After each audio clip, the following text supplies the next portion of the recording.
ঘৰতে অতি সহজতে পোৱা তিনিবিধ বস্তুৰে প্ৰস্তুত কৰিছোঁ এবিধ তেল, যিবিধ তেলৰ দ্বাৰা চুলি সৰা বন্ধ হ'ব আৰু দীঘল হ'ব। মই আপোনালোকলৈ লৈ আহিছোঁ এবিধ তেল, যিবিধ তেলৰ সহায়ত আপোনালোকৰ চুলি সৰা বন্ধ হ'ব আৰু চুলি দীঘল হ'ব।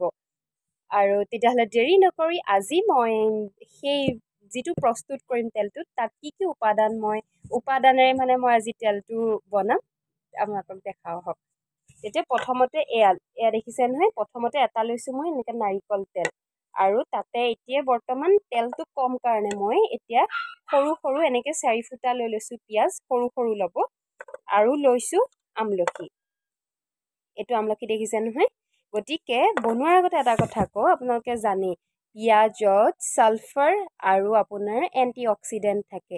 ছালফাৰে আমাৰ চুলি মানে সৰা বন্ধ কৰাত সহায় কৰে। আৰু ইয়াত থাকে আমলখিত থাকে আপোনাৰ ভিটামিন চি।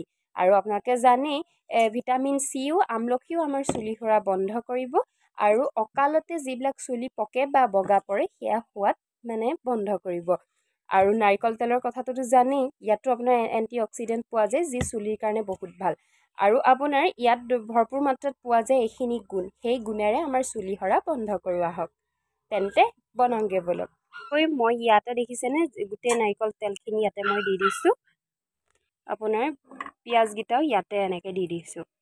তাতে আকৌ মই দি দিম ইয়াতে মই দি দিম এই আমলখিও দিলোঁ। তাৰপৰা দিয়াৰ পাছত অলপ ইয়াতে ধুনীয়াকৈ লৰাই দিম মই। লৰাই দিয়াৰ পাছতে আপোনালোকে মাজে মাজে অলপ অলপ লৰাই থাকিব। আৰু যেতিয়ালৈকে সম্পূৰ্ণ আমলখি আৰু পিঁয়াজ ৰঙা হৈ নপৰে তেতিয়ালৈকে আমি এইটো বন্ধ নকৰোঁ। আৰু সম্পূৰ্ণ ৰঙা হৈ যোৱাৰ পাছতে আমাৰ আচলতে হৈ যাব।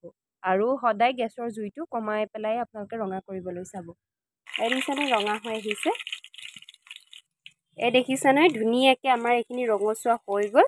এতিয়া মই গেছটো বন্ধ কৰি দিলোঁ। এতিয়া বন্ধ হোৱাৰ পাছতে ইয়াতে অলপ দেৰি ঠাণ্ডা হ'বলৈ দিম।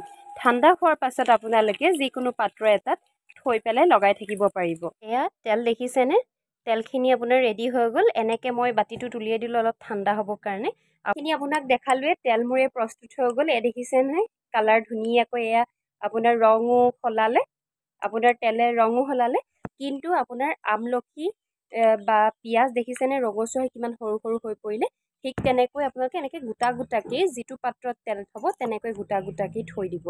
থৈ পেলাই আপুনি তেলটো লগাই থাকিলেই হ'ল। ঠিক আছে তেতিয়াহ'লে আজিলৈ ভিডিঅ'টো ইমানেই আছিলে।